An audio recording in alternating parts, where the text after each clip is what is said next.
ما كان للمشركين ان يعمروا مساجد اللہ، مشرکوں کے لیے یہ جائز نہیں کہ وہ اللہ کی مسجدوں کو آباد کریں، شاہدین علی انفسہم بالکفر، اس حال میں کہ وہ خود گواہ ہیں کہ کافر ہیں، اپنے آپ کو سمجھتے بھی ہیں کہ ہم کفر کر رہے ہیں، شرک کر رہے ہیں، تو ایسے مشرکوں کو، کافروں کو مسجد الحرام اور دیگر مسجدوں کا متولی بننا اور ان کو آباد کرنا، ان کی خدمت کرنا ان کے لیے جائز نہیں ہے، کیونکہ ایسی نیکیوں پر ثواب تو اسے ملتا ہے جس کا ایمان ہو۔ اولئک حبطت اعمالهم، ان کے اعمال برباد ہو گئے، وفی النار، اور جہنم میں، ہم خالدون، وہ ہمیشہ رہنے والے ہیں۔ انما یعمر مساجد اللہ من آمن باللہ والیوم الآخر، اللہ کی مسجدوں کو تو وہی آباد کر سکتے ہیں جو اللہ پر اور آخرت پر ایمان رکھتے ہوں، یعنی جن کا عقیدہ درست ہو، وَأَقَامَ الصَّلَاةَ، اور وہ نماز قائم رکھیں، وَآتَى الزَّكَاةَ، اور زکوٰۃ ادا کریں، وَلَمْ يَخْشَ إِلَّا اللَّهَ، اور وہ صرف اللہ سے ڈریں، انہی کا حق بنتا ہے کہ وہ مسجدوں کی خدمت کریں۔ فَعَسَىٰ أُولَٰئِكَ أَن يَكُونُوا مِنَ الْمُهْتَدِينَ، بس ان قریب یہی لوگ ہیں کہ جو ہدایت یافتہ ہو جائیں گے، ان پر اللہ کا کرم ہوگا۔ مشرکین بڑا فخر کرتے تھے، کئی سو سالوں سے ہم حاجیوں کی خدمت کر رہے ہیں، حاجیوں کو زمزم پلاتے ہیں، خانہ کعبہ کے ہم متولی ہیں، ہم غریبوں کی مدد کرتے ہیں، ہم قیدیوں کو آزاد کرتے ہیں، اسی طرح ہم مسجد الحرام کی تعمیر کرتے ہیں۔ ان چیزوں کو یہ بہت زیادہ ایشو بناتے، تو یہ ساری چیزیں بہت بڑی سعادت کی بات ہیں، مگر یہ سعادت اسی کے لیے جس کا عقیدہ درست ہو، جس کا عقیدہ درست نہیں تو ان کاموں پر اسے کوئی ثواب نہیں ملے گا اور اس کا حق بھی نہیں بنتا۔ اجعلتم سقایۃ الحاج، اے کافروں، کیا تم نے حاجیوں کو پانی پلانا، وعمارۃ المسجد الحرام، مسجد حرام کی تعمیر اور اس کی خدمت کو برابر سمجھا ہے اس شخص کے کمن آمن باللہ والیوم الآخر، جو اللہ اور آخرت کے دن پر ایمان لائے، وجاہد فی سبیل اللہ، اور اللہ کی راہ میں جہاد کرے۔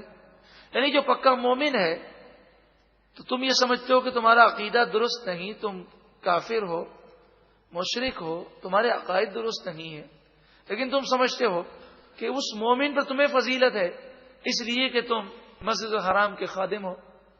حرمین شریفین کے لیے جو خادم بنے، خدمت کرنے کی بات کرتا ہے، اس کے لیے اس کا عقیدہ بھی درست ہونا ضروری ہے کہ وہ اللہ سے سچے معنوں میں محبت کرے، اس کے رسول کی تعظیم و توقیر کرے، ان سے حقیقت میں محبت کرے۔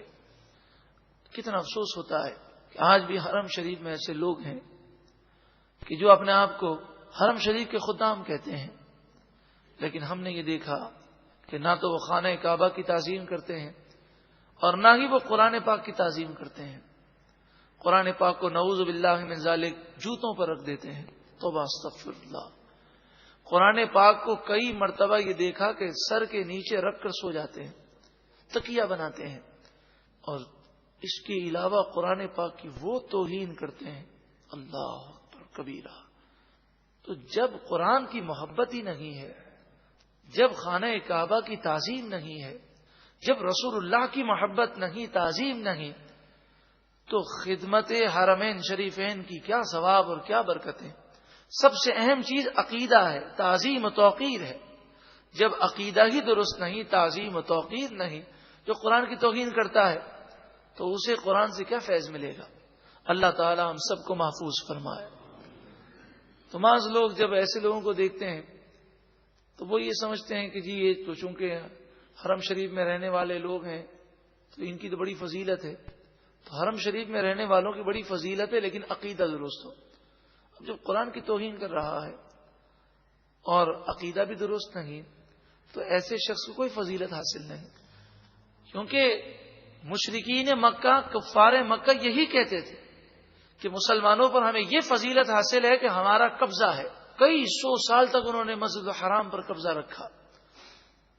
وہ حضور کو عمرہ نہیں کرنے دیتے تھے، صحابہ کرام کو طواف نہیں کرنے دیتے تھے.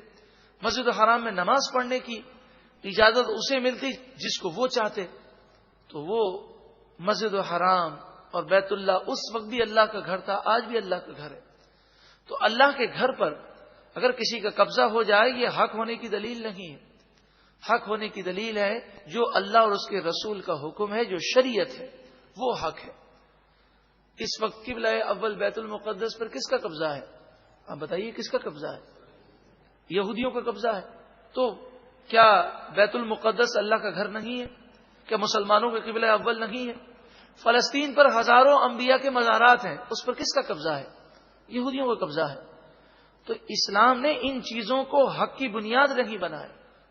اگر کوئی حرم شریف میں قرآن پاک کی توہین کرتا ہے، اگر آپ میں جرت ہے تو محبت کے ساتھ اسے سمجھائیں کہ یہ آپ کیا کر رہے ہیں. اگر عربی نہیں آتی تو اردو میں سمجھانے کی کوشش کریں، اشاروں سے سمجھائیں کہ جب قرآن پاک کا ادب نہیں ہوگا تو قرآن کا فیض کہاں سے ملے گا. لا یستوون عند اللہ، اللہ کے نزدیک یہ چیزیں برابر نہیں ہیں. ایمان کے برابر کوئی چیز نہیں. اگر عقیدہ درست نہیں تو حرم شریف کی خدمت کا کوئی ثواب نہیں. واللہ لا یہدی القوم الظالمین، اور اللہ ظالم قوم کو ہدایت نہیں دیتا. الذین آمنوا وہاجروا وجاہدوا فی سبیل اللہ باموالہم وانفسہم، وہ لوگ جو ایمان لائے اور انہوں نے ہجرت کی اور اللہ کی راہ میں جہاد کیا اپنے مال اور اپنی جان کے ذریعے. اعظم درجۃ عند اللہ، اللہ کے نزدیک ان کا بہت بڑا درجہ ہے. وَأُولَٰئِكَ هُمُ الْفَائِزُونَ، اور یہی لوگ کامیاب ہونے والے ہیں. يُبَشِّرُهُمْ رَبُّهُمْ بِرَحْمَةٍ مِّنْهُ، ان کا رب انہیں اپنی رحمت کی بشارت عطا فرماتا ہے. وَرِضْوَانٍ وَجَنَّاتٍ لَّهُمْ فِيهَا نَعِيمٌ مُقِيمٌ، اور ان کے لیے اللہ کی خوشنودی کی بشارتیں ہیں، ان کے لیے جنت کی بشارتیں ہیں جس میں ہمیشہ رہنے والی نعمتیں ہیں. خالدین فیہا ابداً، ہمیشہ ہمیشہ اس میں رہیں گے. ان اللہ عندہ اجر عظیم، بے شک اللہ کے نزدیک ان کے لیے بڑا اجر ہے. جب یہ حکم نازل ہوا کہ مسلمان ایسے لوگوں سے تعلقات نہ رکھیں جن کے عقائد درست نہیں ہیں، جو کافر ہیں، مشرک ہیں، یہودی ہیں، عیسائی ہیں یا منافق ہیں، تو ایسے لوگ جن کے عقائد درست نہیں، مسلمان ان سے تعلقات نہ رکھیں. تو مسلمانوں نے حیرت کا اظہار کیا، کہا کہ اگر ہمارا باپ ہو، ہماری ماں ہو، ہمارے بھائی بہن ہو، ہمارے قریبی رشتہ دار ہوں، یہ تو بڑا مشکل کام ہے کہ ہم ان سے تعلقات توڑ دیں. تو اس پر یہ آیت کریمہ نازل ہوئی، یا ایھا الذین آمنوا، اے ایمان والو، لا تتخذوا آباءکم واخوانکم اولیاء ان استحبوا الکفر علی الایمان. اے ایمان والوں، اپنے باپ دادا کو اور اپنے بھائیوں کو اپنا دوست نہ بناؤ، ان سے محبت نہ کرو اگر وہ ایمان کے مقابلے میں کفر کو پسند کرتے ہیں. وَمَن يَتَوَلَّهُم مِّنكُمْ، اور تم میں سے جو کوئی ان سے دوستی کرے گا، فَأُولَٰئِكَ هُمُ الظَّالِمُونَ، پس یہی لوگ ظالم ہیں. تو انسان پر اللہ کی محبت غالب ہونی چاہیے، اور اللہ اور اس کے رسول کی محبت کی راہ میں جو چیز حائل ہو وہ اللہ اور اس کے رسول کی محبت کو ترجیح دے.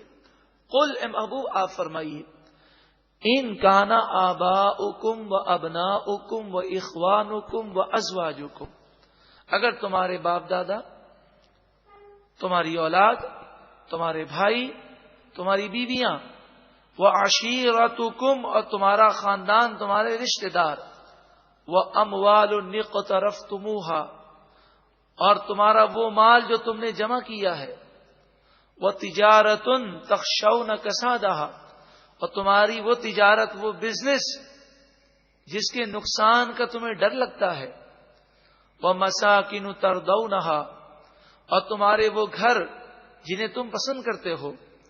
یہ 8 چیزیں ہیں. آباؤکم، باپ دادا ماں باپ، ابناؤکم بیٹے پوتے نواسے، بیٹیاں بھی داخل ہیں اس میں، وَإِخْوَانُكُمْ بھائی بہن، اس میں بہنیں بھی داخل ہیں، وَأَزْوَاجُكُمْ بیویاں، عشیرتکم خاندان کے تمام افراد رشتہ دار، اموال مال تجارت بزنس، مساکن ہمارے گھر. یہ 8 چیزیں ہیں جو انسان کو نماز سے روکتی ہیں، یہ انسان کو جہاد سے روکتی ہیں، یہ انسان کو گناہوں کی طرف لے جاتی ہیں.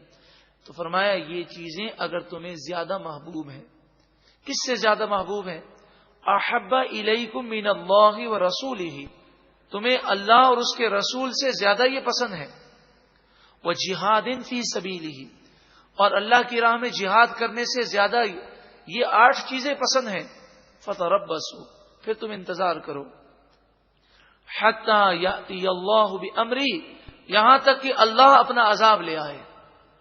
تو محبت اللہ کی غالب ہونی چاہیے، اس کے رسول کی محبت غالب ہونی چاہیے، اور دنیا کی جو بھی محبت یا جو بھی چیز اس راہ میں رکاوٹ بنے تو ترجیح اللہ اور اس کے رسول کی محبت کو ہونی چاہیے. اللہ ہمیں بھی ایسا ایمان کامل عطا فرمائے.